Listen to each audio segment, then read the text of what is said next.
Hello everyone, this will be my final Falcon Heavy launch and timeline preview, physics and risk analysis, prediction and announcement video before the actual Falcon Heavy launch. The launch itself is scheduled today at 18:30 GMT or UTC, it's basically the same, and I will livestream and commentate on it, and before then there will still be an aerodynamic simulation video. However, in terms of announcement or commentary, that's it until the actual launch. Of course, there is a lot to say about this launch, however, some of it can be said after the launch, and there will have to be some post-launch analysis video anyways. I do think though that since this is a rather risky and intentionally risky test launch, it is a great opportunity to basically practice physics analysis by going through this before and trying to make predictions, and I could couple that with announcing the precise launch timeline released by SpaceX. So among other things, we will now be going through the official release of the launch timeline and see through each step with its implications and associated risks in a bit more detail before reaching a final verdict as to how I think this launch attempt might end. So first of all, there is a little bit of trivia. The Falcon Heavy first test vehicle is assembled out of 3 Falcon 9 first stage cores as well as an upper stage, which is basically a Falcon 9 second stage. The left and right core are reused cores which have been flown before and retrofitted with nose cones, a parallel staging connection mechanism, as well as new titanium grid fins for their steep and dangerous re-entry. Since they absorb the heat better, they do also offer a little bit more control than aluminum grid fins, although this isn't really necessary because the nose cones are less stable than the interstage. In fact, the interstage is a lot less stable than the nose cone. It's a lot less predictable. It's basically a huge cavity, causes a lot of turbulence. But the nose cones do provide stability, and that might cause a bit of a lawn dart effect where you need more control surface, more control authority to actually steer your booster. Although I have talked about the grid fin material choices before in re-entry thermodynamics. The center core and of course the upper stage are brand new, as well as any other parts of the rocket. The payload is a Tesla Roadster with a lot of extras and little hidden references, including a crash test dummy wearing a SpaceX flight suit, and a copy of the Hitchhiker's Guide Through the Galaxy in the glove box, and David Bowie's Space Oddity blasting on the audio system. It will be launched into a Hohmann trajectory intercepting the Mars-Sun orbit, although out of the Hohmann transfer window, so it won't actually intercept Mars. Although since they are out of sync, it might get pretty close to Mars once in a while, once every few decades, and hypothetically in 100,000 years or so it might eventually just statistically actually impact on Mars, although it would burn up in the atmosphere first.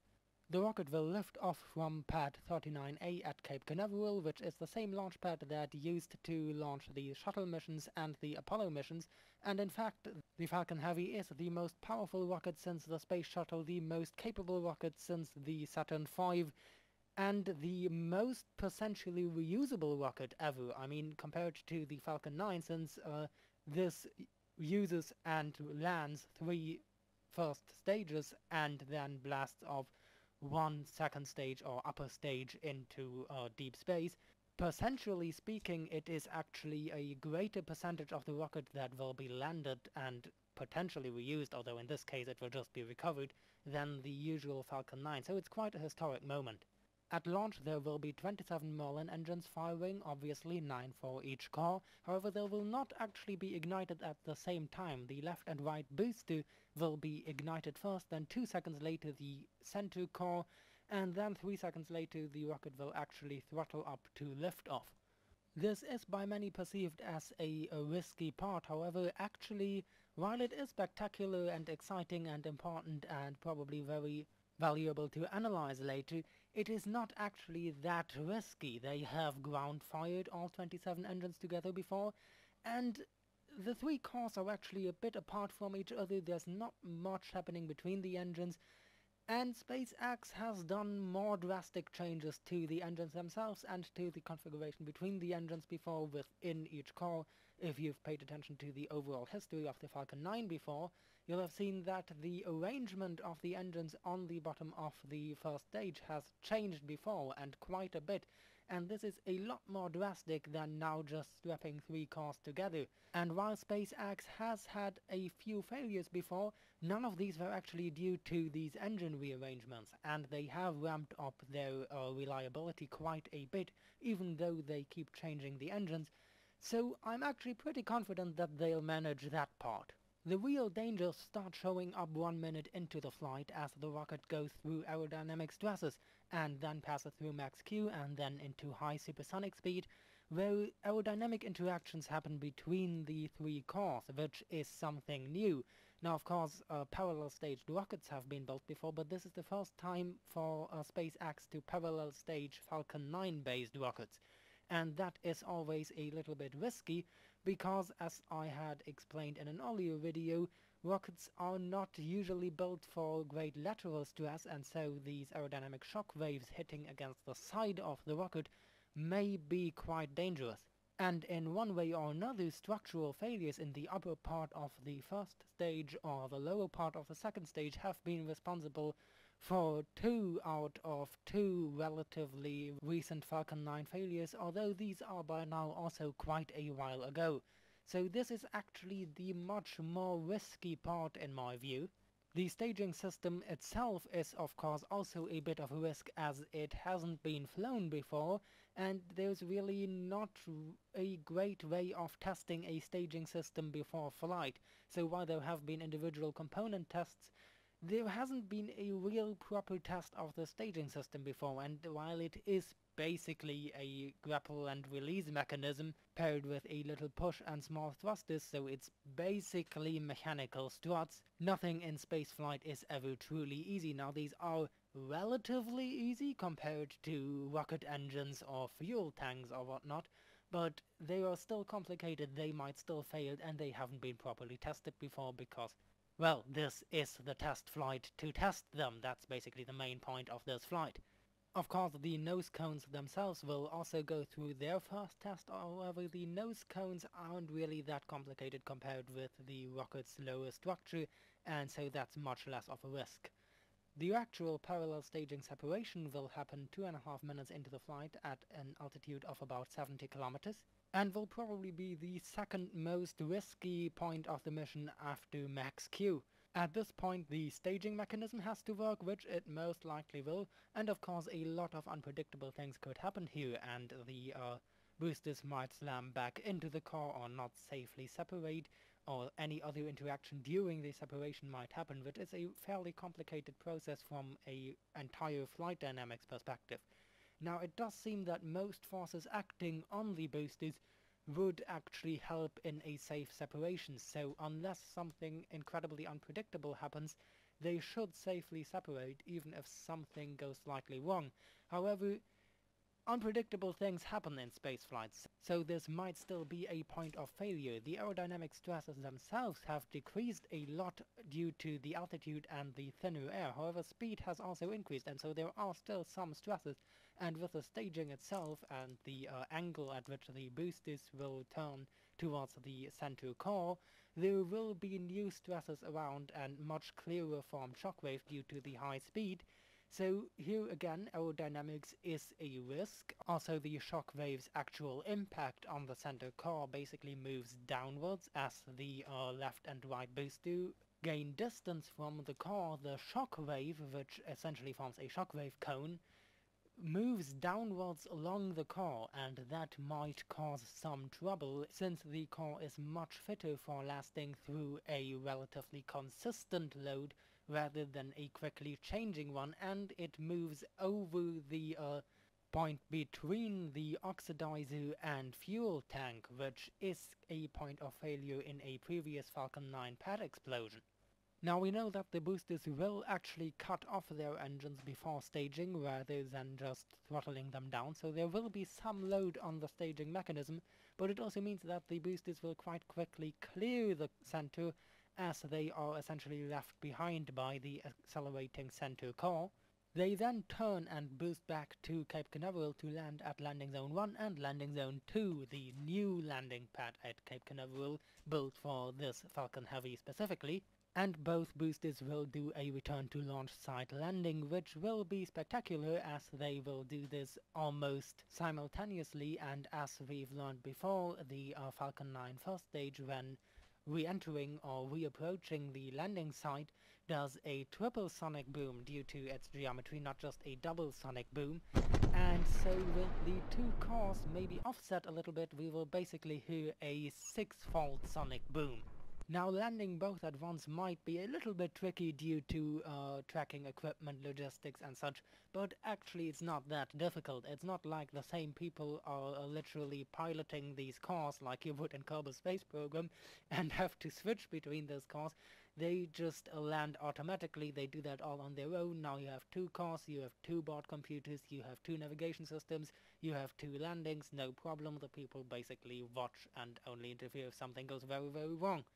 Now, of course, risks add up. They don't precisely add up, that's probability mathematics, but they do sort of add to another. So if you're doing something dangerous twice, then the risk that something might go wrong on one of these occasions is obviously almost twice than when you do it only once. So, of course, since each core has an individual risk of the landing going wrong, the risk that one of them fails is there, and it is a little bit higher than just the risk that a return to launch site landing from a single Falcon 9 core fails, but it's still relatively low since SpaceX has gotten these relatively reliable.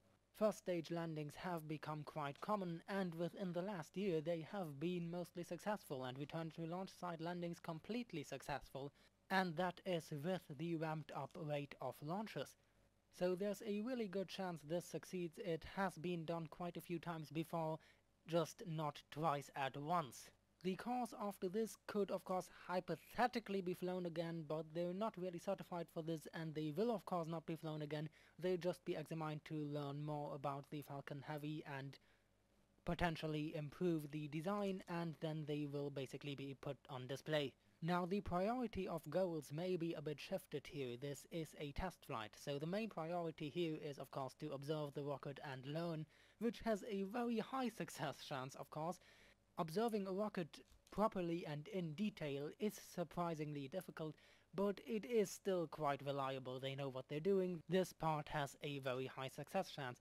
And then of course usually you have the main priority of launching your payload into orbit and the secondary priority of landing the stages for potential reusability, and that is kind of the case here, but it might be somewhat scrambled because recovering the stages actually helps you learn more about the launch. So since this is a test flight and learning about the launch is your main priority, landing the stages might be quite important, because if you manage to land the stages you can examine them live and in detail and see exactly how they have been affected, if anything has been damaged, and what has been damaged, how much wear is on each part, and how exactly mechanisms worked out. And of course, while the chance of recovering one core is relatively big, the chance of recovering them all might be quite a bit lower, so that is not quite the highest priority. Of course, the jump to the booster landings has been quite a bit of a jump in time, because the rest of the rocket does something in that time. Following booster separation, the center core will keep pushing the rocket further on, and at this point it does become quite interesting, but at the same time very safe, because at this point what's left of the vehicle is essentially a Falcon 9. Those have been flown before. There are remnants of a parallel staging attachment mechanism left on the center core, but those are now inactive, so the rest is basically a Falcon 9. It's already in close to vacuum. It will quickly climb into vacuum, or not exactly vacuum, but past the Kármán line into space where air is so thin that you basically don't notice it. Now, since it had a head start and a relatively lightweight payload intended for a relatively high velocity target trajectory, it will go pretty fast, and it will become the fastest flying Falcon 9 first stage to this point. However, that doesn't really affect the actual ascent as much, because it's already in deep space. There is hardly any air left around it, so there are no aerodynamic forces, and Without aerodynamic forces, speed doesn't really matter that much. That's just relativity. The rocket just accelerates along, and that acceleration is important, but that's just the same acceleration as on a Falcon 9 launch, and the speed is basically irrelevant as long as there's no air around it. The worst thing that could happen would be that the navigation or communication system does get into some issues due to that speed, but that would be very unlikely since the communications and navigation systems on the second stage have worked with that before. Of course, those outlandish navigation and programming mistakes can happen, but compared to the hardly tested staging mechanism, that is a very low risk. What becomes a lot more dangerous is then after the center core separates, which of course then isn't really dangerous for the main mission, for the payload delivery anymore, but the center core, its re-entry and its landing is quite questionable since it goes very fast. It will do a boost back burn or a slowdown burn, so it won't be going quite at Mach 10, but it will still be one of the fastest re-entries ever of a Falcon 9 first stage. The rocket and grid fins are covered in thick ablative paint, more about this in the re-entry thermodynamics video, but this is still more than risky, especially with the engines. They are not actually firing during the re-entry, so they won't have that sort of gas heat shield, and the entire engine assembly will be subject to a hot gas streaming right into it backwards. Once that re-entry is survived, though, it will be pretty much a normal drone ship landing. The drone ship landing isn't really dependent too much on other infrastructure. The rocket and drone ship are both GPS satellite navigating. The drone ship uses GPS to navigate to one point, the rocket navigates to the same point, and they meet. And the center core will actually have quite a bit of fuel left, so this will be a rather safe and soft landing if it survives re-entry. Of course, drone ship landings are generally a little bit more risky than landing zone landings. However, they have been done quite a few times too by now, and they have become quite reliable by now. And while the risks of all three boosters of course add up, it's still rather likely that from a pure landing perspective all three might succeed. It's really the re-entry of the center core that is really risky.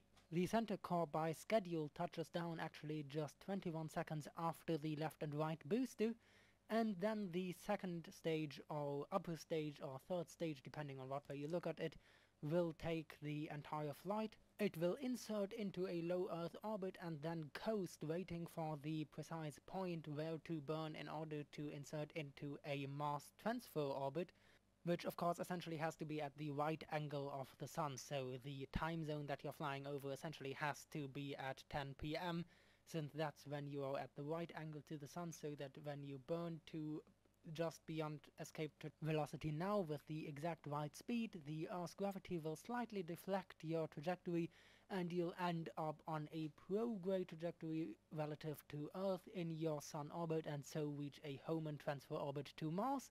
This coast phase is planned to last about 20 minutes, which of course is for an on-point launch. The launch window after 1830 GMT extends for about 3 hours, and with the Earth's rotation being about 1/16th as fast as the Falcon 9 in its coast phase, that means that these 3 hours essentially get subtracted from the coast phase after being divided by 16. So the later the rocket launches within its launch window, the shorter that coast phase will become.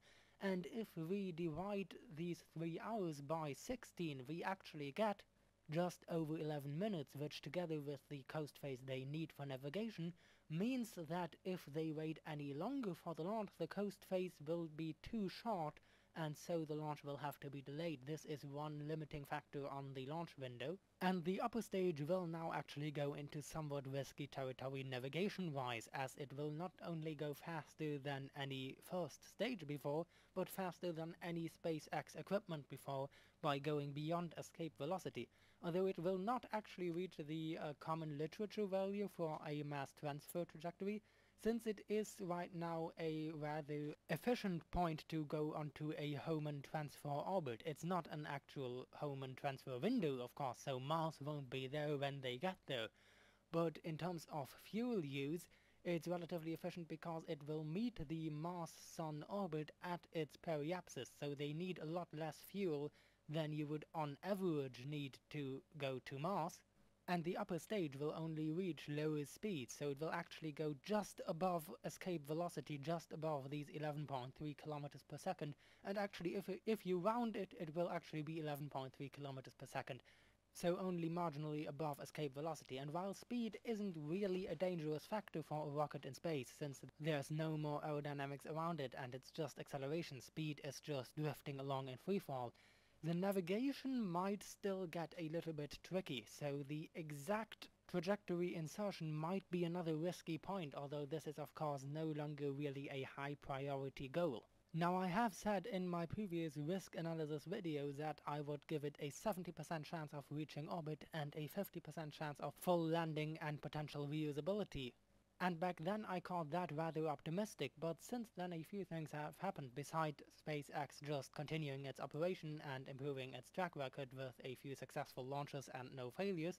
They have of course performed the hold down fire testing for the Falcon Heavy, proving that the 27 engines can work together correctly, which honestly didn't really surprise me that much. It was interesting, it was spectacular, but it wasn't really that big a risk.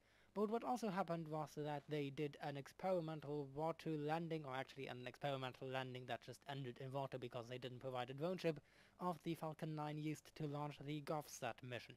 I've done another video about its relevance, but basically this showed us that the Falcon 9 first stage is now actually quite resilient towards lateral loads, and that means the aerodynamic stresses will be much less of a risk than previously assumed.